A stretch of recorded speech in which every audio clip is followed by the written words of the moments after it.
नमस्ते साथियों, स्वागत है आप सभी का साइंस बाय राकेश केतन पर। मैं हूं राकेश केतन। तो चलिए शुरू करते हैं आज की कक्षा। आज हम लोग अम्लों के रासायनिक गुण के ऊपर बात करेंगे। अम्लों के रासायनिक गुण में सबसे पहले अम्लों की धातु के साथ अभिक्रिया के ऊपर बात करते हैं।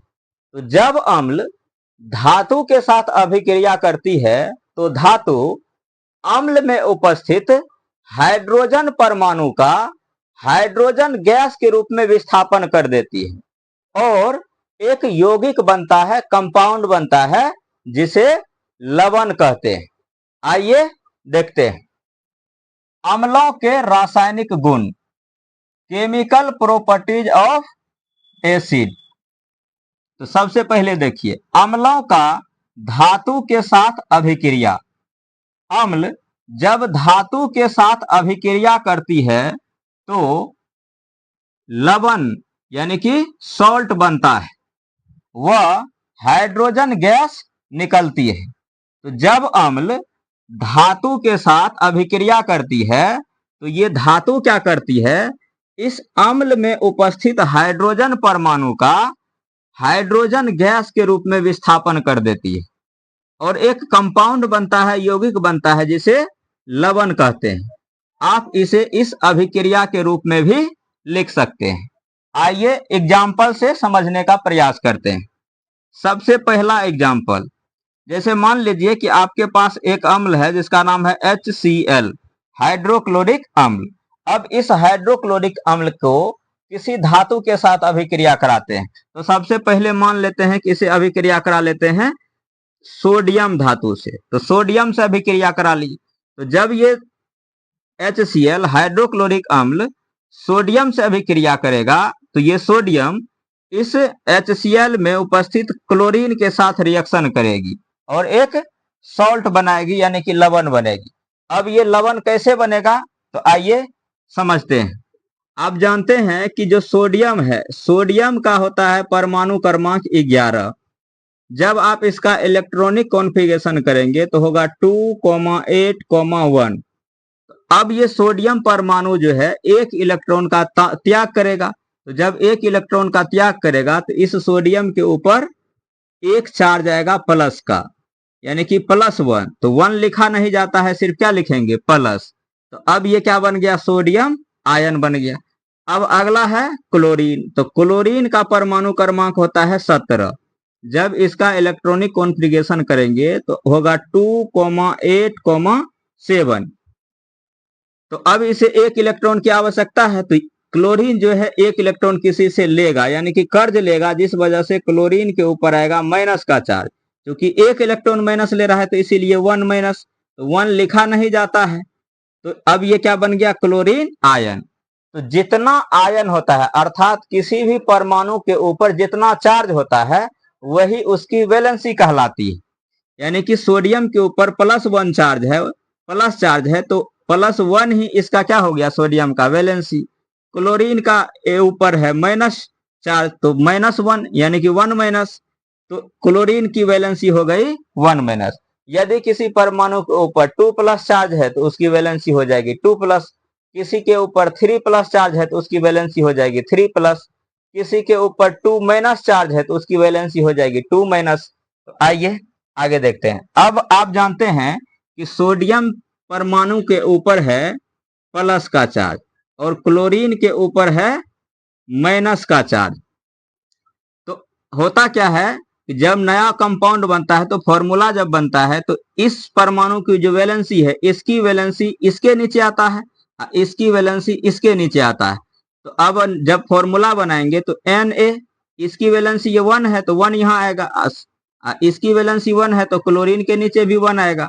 क्योंकि 1 लिखा नहीं जाता है इसीलिए फॉर्मूला बनेगा NaCl। तो बनने वाला जो कंपाउंड है उसका फॉर्मूला है NaCl, यही एक लवण है। तो जब हाइड्रोक्लोरिक अम्ल सोडियम से रिएक्शन करेगा तो कंपाउंड कौन सा बनेगा, NaCl, सोडियम क्लोराइड, यानी कि ये एक लवण हो गया। और साथ में इधर क्या बनेगा, हाइड्रोजन गैस बनेगा। तो ये क्या है, ये है सोडियम क्लोराइड, सोडियम क्लोराइड। तो सोडियम क्लोराइड बन गया। अब ये जो समीकरण है इसका बैलेंस होना भी आवश्यक है, क्योंकि द्रव्यमान संरक्षण का नियम कहता है कि अभिक्रिया से पहले और अभिक्रिया के बाद जो नए पदार्थ बनेंगे दोनों का परमाणु द्रव्यमान सेम रहता है। तो यहाँ देखते हैं इस अभिक्रिया में परमाणु द्रव्यमान समान है कि नहीं। जैसे इधर हाइड्रोजन की बात करें तो यहाँ 2 है, लेकिन हाइड्रोजन इधर 1 है, तो इसको बैलेंस करने के लिए हाइड्रोजन को 2 से गुना करेंगे। जब 2 से गुना किए तो अब क्लोरीन 2 हो गया, जबकि इधर क्लोरीन 1 है, तो फिर बैलेंस करने के लिए यहाँ 2 से गुना करेंगे। तो जब क्लोरीन को बैलेंस किए तो सोडियम बिगड़ गया, सोडियम हो गया 2, तो फिर इसे बैलेंस करने के लिए यहाँ 2 से गुना करेंगे। अब देखते हैं सभी बैलेंस है, हाइड्रोजन भी 2 है, क्लोरीन इधर भी 2 है, इधर भी 2 है, सोडियम इधर भी 2 है, सोडियम इधर भी 2 है। तो अब ये इक्वेशन बैलेंस हो गया। अगला एग्जाम्पल देखिए, इसी हाइड्रोक्लोरिक अम्ल को किसी अन्य धातु से करा देते हैं, जैसे मान के चलिए मैग्नीशियम से करा देते हैं। तो मैग्नीशियम से जब इसका रिएक्शन कराएंगे तो नया कंपाउंड बनेगा जो कि लवण कहलाएगा। वो लवण क्या होगा तो आइए देखते हैं। जो मैग्नीशियम होता है, मैग्नीशियम के ऊपर होता है 2+ चार्ज और क्लोरीन के ऊपर है 1- चार्ज। क्योंकि मैग्नीशियम की जो परमाणु क्रमांक है मैग्नीशियम का वो होता है 12। जब इसका इलेक्ट्रॉनिक कॉन्फ़िगरेशन करेंगे तो होगा 2,8,2। मैग्नीशियम का चूंकि होता है, मैग्नीशियम का परमाणु क्रमांक होता है 12, तो करेंगे तो होगा 2,8,2। अब ये 2 इलेक्ट्रॉन का जो है मैग्नीशियम त्याग करेगा, जिसके कारण इस मैग्नीशियम के ऊपर आएगा कितना 2+ का चार्ज। तो इसीलिए इसकी जो वैलेंसी हो जाएगी क्या हो जाएगी 2+। तो अब मैग्नीशियम के वैलेंसी 2+ है और क्लोरीन के वैलेंसी 1- है। तो जब इसका नया फॉर्मूला बनाएंगे, कंपाउंड बनाएंगे, तो ये क्या बनेगा Mg, इसकी वैलेंसी इसके नीचे 1, Cl के नीचे मैग्नीशियम की वैलेंसी 2। तो यहाँ 1 लिखेंगे नहीं, तो नया कंपाउंड जो बना उसका फॉर्मूला क्या हो गया MgCl2 मैग्नीशियम क्लोराइड। तो जब हाइड्रोक्लोरिक अम्ल और मैग्नीशियम आपस में रिएक्शन करेगा तो एक नया कंपाउंड बनेगा MgCl2 मैग्नीशियम क्लोराइड, और साथ में हाइड्रोजन गैस तो बाहर निकलेगा ही। अब इसे बैलेंस भी करना है, तो बैलेंस करेंगे तो इधर क्लोरीन कितना है 2, क्लोरीन को बैलेंस करने के लिए यहाँ 2 से गुना करना पड़ेगा। तो क्लोरीन बैलेंस हो गया, हाइड्रोजन भी बैलेंस है, इधर हाइड्रोजन भी बैलेंस है, हाइड्रोजन 2 हाइड्रोजन 2, मैग्नीशियम इधर भी 1 है, मैग्नीशियम इधर भी 1 है। तो अब ये हो गया बैलेंस। अब ये जो लवण बना है, सोल्ट बना है, इसका नाम है मैग्नीशियम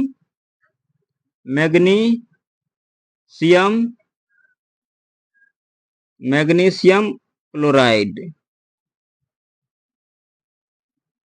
कुछ और एग्जाम्पल अगले पेज पर देखते हैं।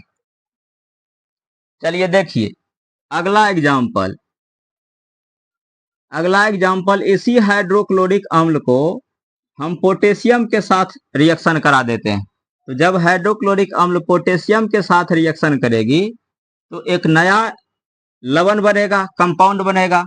क्या होगा देखिए, पोटेशियम के ऊपर चार्ज होता है +1 और क्लोरीन के ऊपर चार्ज होता है -1, यानी कि पोटेशियम की वैलेंसी +1 है क्लोरीन के वैलेंसी -1 है। तो जब फॉर्मूला बनाएंगे तो इसकी वैलेंसी आएगा इसके नीचे, तो क्या लिखेंगे K1 लिखते नहीं है, इसकी वैलेंसी इसके नीचे आएगा, तो फॉर्मूला बन जाएगा KCl पोटेशियम क्लोराइड KCl, और साथ में क्या निकलेगा हाइड्रोजन गैस। क्योंकि पोटेशियम जो है इसका परमाणु क्रमांक होता है 19, तो क्या होगा 2,8 10,8 18। अगला कक्षा में कितना इलेक्ट्रॉन देगा 1, तो 1 इलेक्ट्रॉन का त्याग करेगा, जिसकी वजह से उसकी वैलेंसी आएगी +1। तो नया कंपाउंड बना KCl पोटेशियम और क्लोरीन से, तो ये हो गया पोटेशियम क्लोराइड।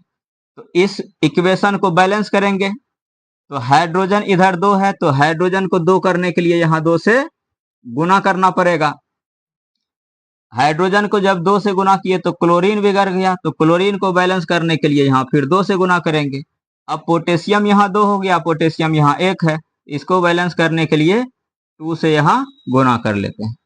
अगला एग्जाम्पल देखिए, अगला एग्जाम्पल नंबर 4। अच्छा, ये कंपाउंड है जिसका नाम है पोटेशियम क्लोराइड।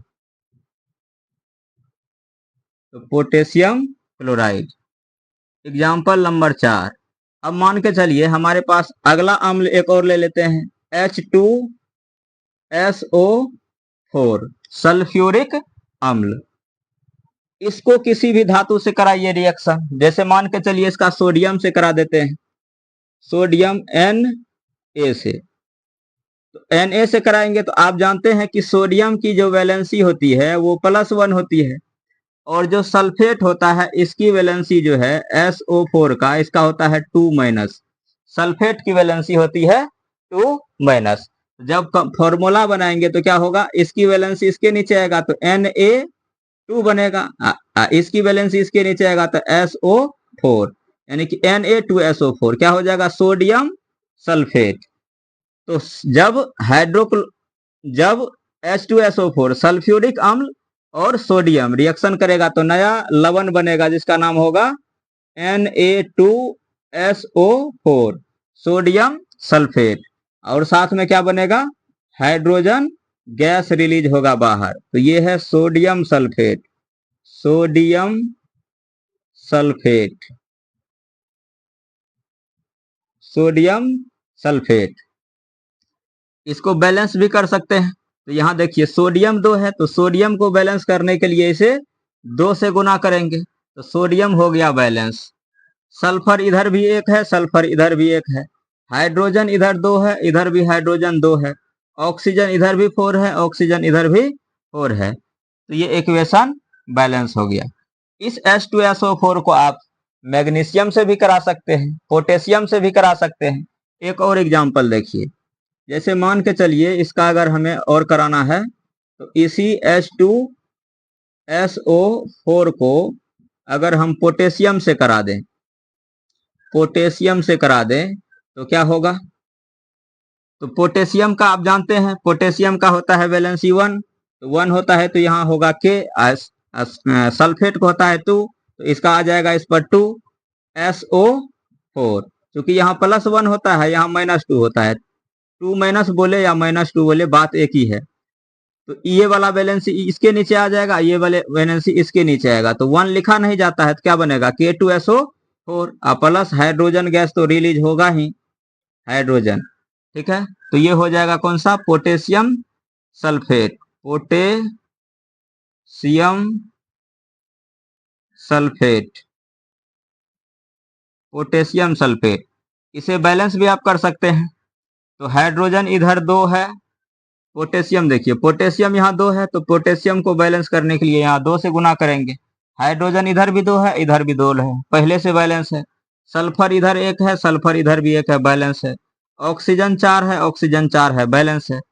तो जब सल्फ्यूरिक अम्ल और पोटेशियम ने अभिक्रिया किया तो क्या बना, पोटेशियम सल्फेट बना लवण के रूप में और हाइड्रोजन गैस निकला। एक लास्ट एग्जांपल देख लीजिए, HNO3 नाइट्रिक अम्ल का रिएक्शन करा देते हैं, किसके साथ, नाइट्रिक अम्ल का रिएक्शन करा देते हैं, मान के चलिए सोडियम के साथ, सोडियम के साथ। आप और किसी अन्य धातु से भी करा सकते हैं।